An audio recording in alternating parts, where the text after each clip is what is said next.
Good evening, peoples. Bruce with Targeted Wealth Creation back at ya. So I've got 2 or 3 videos I'm going to be uploaded that are non-fund specific, financial topics, yield topics, just not, a review of YieldMax Fund. So this one is about Granite Shares Yield Boost. So I've done a few videos in the past on Granite Shares. I really like that fund. Will Rind is the CEO there, and he's a Brit, and he started some pretty aggressive funds in Europe because their regulators are a little more open to 3x, and he has an MSTR 3x fund over there. Well, I can't think of a stock, although there's been a few at times. Super Micro is in that category. Even Nvidia got up.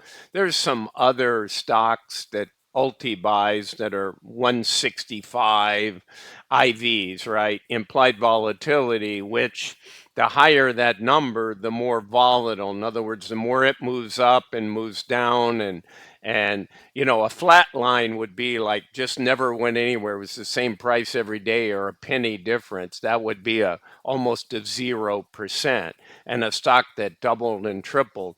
And literally that 3x over in Europe on MSTR had moves that averaged 30% a day, which says the underlying is moving 10%, which is not uncommon for MSTR. And then their highest single day was 70%. So just a little background data on Will Ryan, Granite Shares. So since moving and launching in the US for a number of years, excuse me, I was coughing there.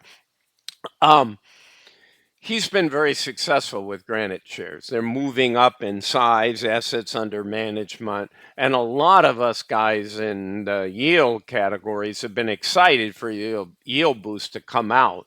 Now, I'm not as excited going into September, October, and some of the most traditional, volatile, and typically down months. It doesn't always the case, but my preponderance of leaning is leaning to a relatively bigger downturn, similar and maybe worse than what we saw on August 5 and August 6. So that's kind of how I'm positioning. I got a video coming out on that. But let's get into YieldBOOST because that's what this is all about. So how do they work? When is it coming out?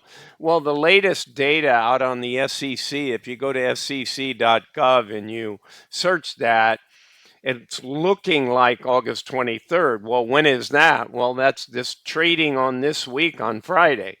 Maybe it doesn't get out till Monday, but let's see. Now, what happens with these funds? They applied way back in May 24. And sometimes YouTubers go and drag back their application and show all the funds. And I don't need to do that. I want to tell you how they work and give you details on how they work. But trust me, if you want to go out and Google that, Granite Shares SEC application, you'll find all of the data that I'm showing you here. Okay, that's where I got it. And if you look at it, typically there's a 75-day window from application and going back and forth in case the SEC says, well, you said that, but are you really going to do that?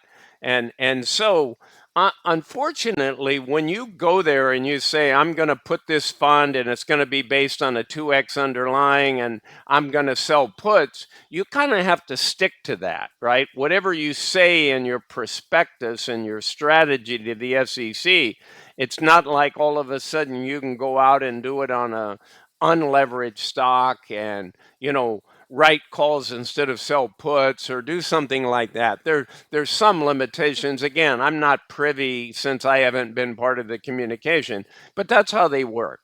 So normally you just flow through and within the 75 days you get approval. I can share this with you.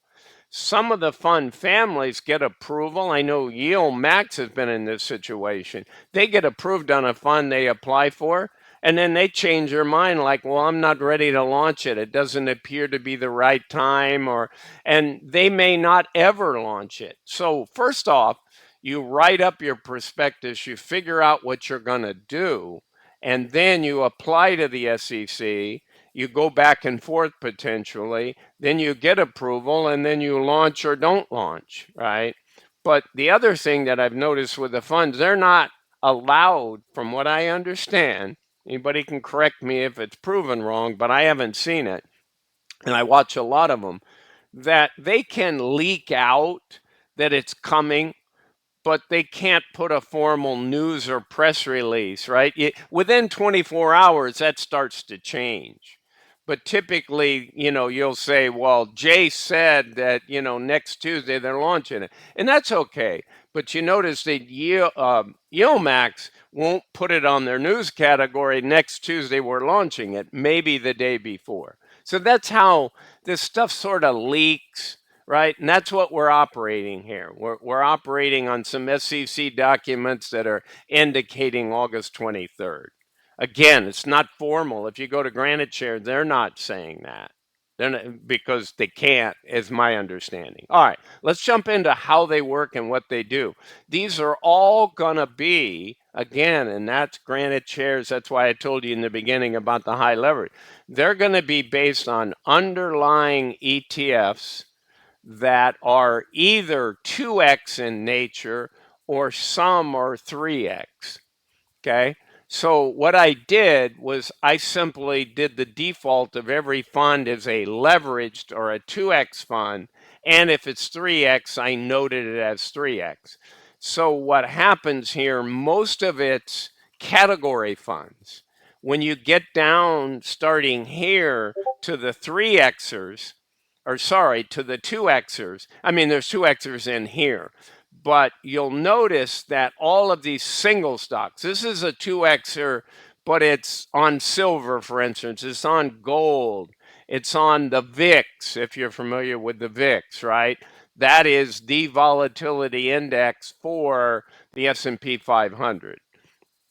So UVXY is a ETF that applies to the VIX, right? Mimics the VIX because you can't buy the actual VIX. Okay. So on all these other guys, Granite Shares already has a 2x. In some cases, they have 2x long and 2x bear, right? Long being bull and short being bear.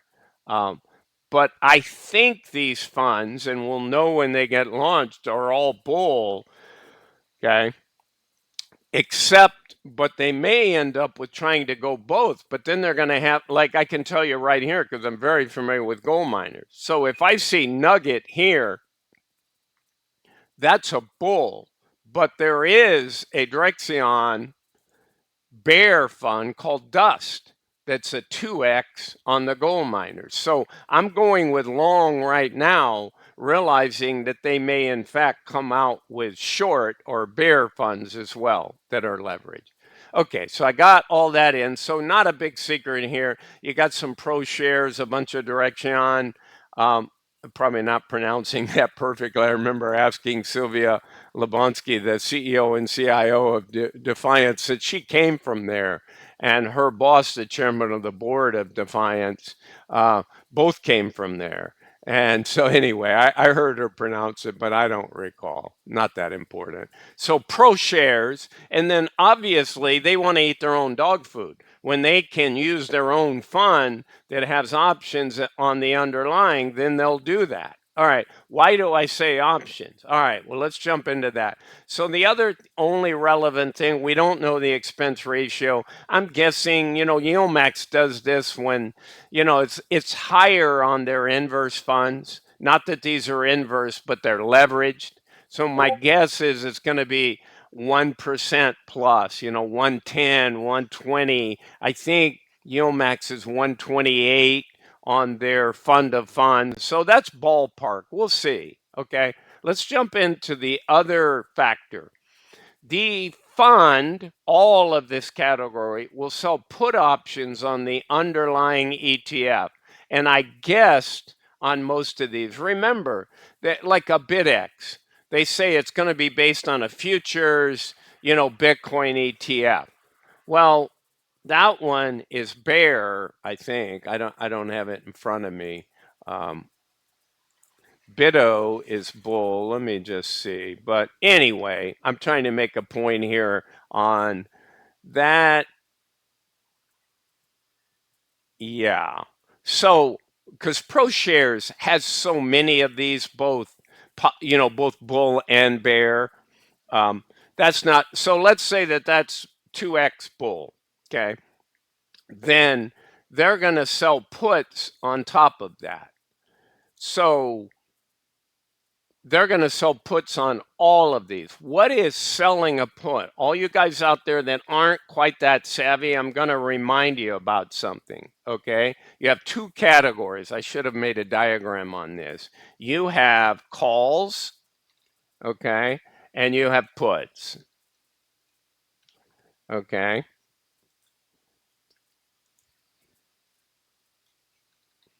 And everybody tends to think of these as calls are bullish and puts are bearish. That's not entirely true. Buy is bullish, sell is bearish. Okay, so let's do this, bull and bear. And this becomes relevant. So the same thing happens over here in puts. You buy a put and it's a bear bet. You sell a put and it's a bullish bet. So I wanted you to sort of see these, right? And so even though the category of calls, if you think a stock's going to really fly up and it's $10 and you think it's going to be 15 in a month or 2 weeks, you can go out and buy a call. So you're really betting and you're paying premium and you're only at risk for that premium. But if that stock goes from 10 to 15 and you paid $1 for the call, your call's worth $5. So you can really make the leverage. But I would say 80% of all call purchases re expire worthless. So people are betting. It's like red and black, and you go play, roulette. Well, it's not really 50-50, right? Because you got the green and you got some. So all of a sudden, all they need is there's a 48% chance that you're going to win, but there's a 52% chance you're going to lose on what you think of a 50-50 bet. And the house is living off that margin. Well, the same thing over here. They get crazy people out there that risk the moon. This thing's going to the moon and it doesn't happen. And it doesn't, you could be absolutely right about that stock doing some announcement or that company being bought out, but you can be wrong on the timing, right? Let's say you bought a 1 month and it got delayed and it didn't happen for 2 months, but you didn't know. You just lost your big bet, right? That you were going to make all this money on. So on puts, the reason I'm telling you this is they sell puts, but don't think about that bearish. Selling a put is a bullish bet. You can use it two ways. So let's go through. So in addition, the strategy will provide the fund with the opportunity, it's all the legalese, to earn both time decay and for the in the money put option contracts, a limited amount of upside protection. Okay. So I'm going to take you through a couple of outcomes. All right. So when you sell a put, what happens? Okay, so I'm giving you an example. I sell a put option on a $50 stock and I'm making up the amount I get. It's all going to depend on the IV and how far you go out. They're saying above here that they vary the time. My guess is it's a week or 2 weeks. It's probably weekly.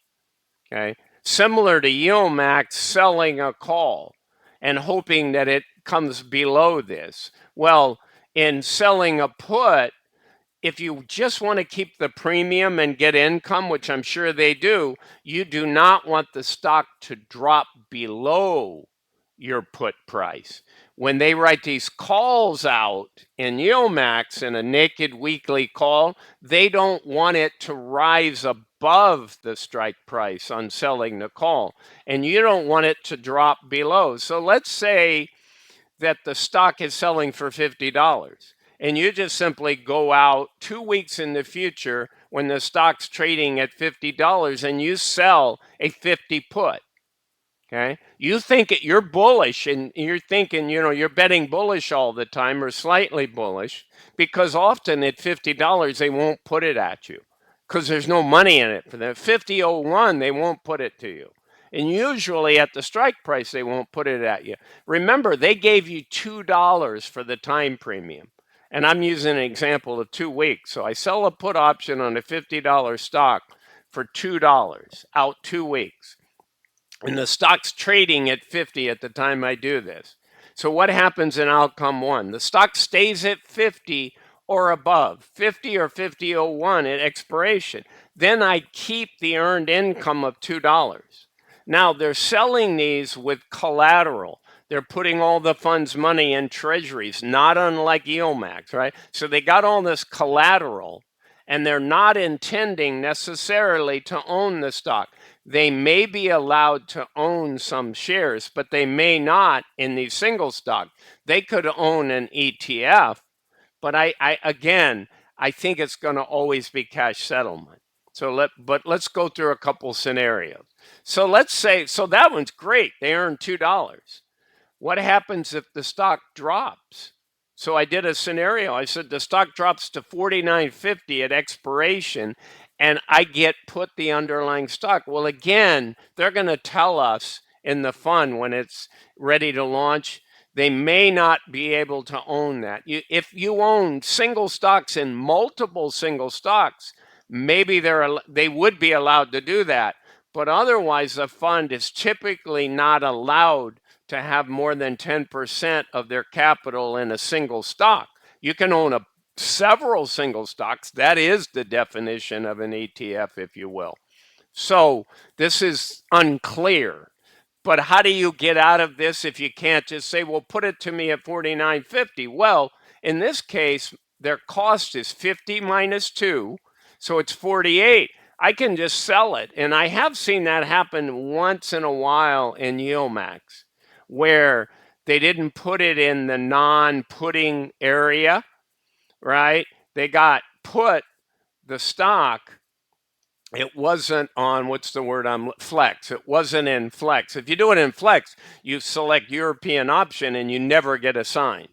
But in this case, if they're not using flex and say they put it to them, well, they can immediately turn around and sell it. So you never even held it for the day. Well, if that cost them 50 cents, right? They got put at $49.50 and they took the put and immediately sold it for $49.50. They made $1.50 profit instead of the full $2. So there's all these things to be determined. If they did this on multiple stocks and they can own the stocks, they could get into almost like what a wheel strategy is. Okay, now I own some stock. Now I'm writing weekly covered calls in addition to selling puts. Again, it all lies in the underlying prospectus and what are the bounds of their abilities. Okay, so let's look at outcome 3. Because this happens sometimes. The stock rises quickly with the first week to say $56. It was 50, you sold the put, you got $2 for the time period. I can guarantee you when it rises up like that, that put option declines dramatically in price. So I just chose one. I said, hey, the put option declined to 30 cents. Okay, here it is getting to be Friday morning. And you're thinking, if I'm an active fund manager, I'm saying I'm buying it back for 30 cents and I'm going to write a 55 put and get whatever premium I can get for 1 week or 2 weeks, right?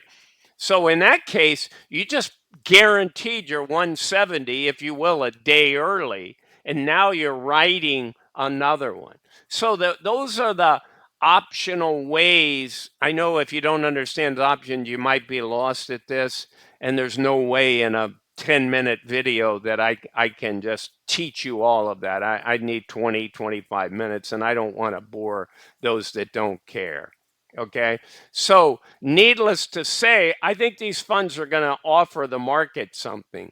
It will be interesting to see how many switch to bear and bull, right? If they're going to do that, but they're going to be intended to be high yield and collecting money. But if they're using a sell put only strategy, that's not long, but it is bullish. It's a bullish bet. You don't want that stock. Now, guys, understand. Here's one other outcome. I mean, it's the same outcome, except I gave an example of 49.50. What happens in a market where they ride it 2 weeks and it's $50 and the stock drops to 38? Well, guess what? They got two options. They spend $12, right? 50 minus 38, and they buy it back. What a huge loss. They collected two and they spent 12. Well, guess what? That happens to YieldMax all the time when they write a weekly 3% out and it goes up 15% on that weekly.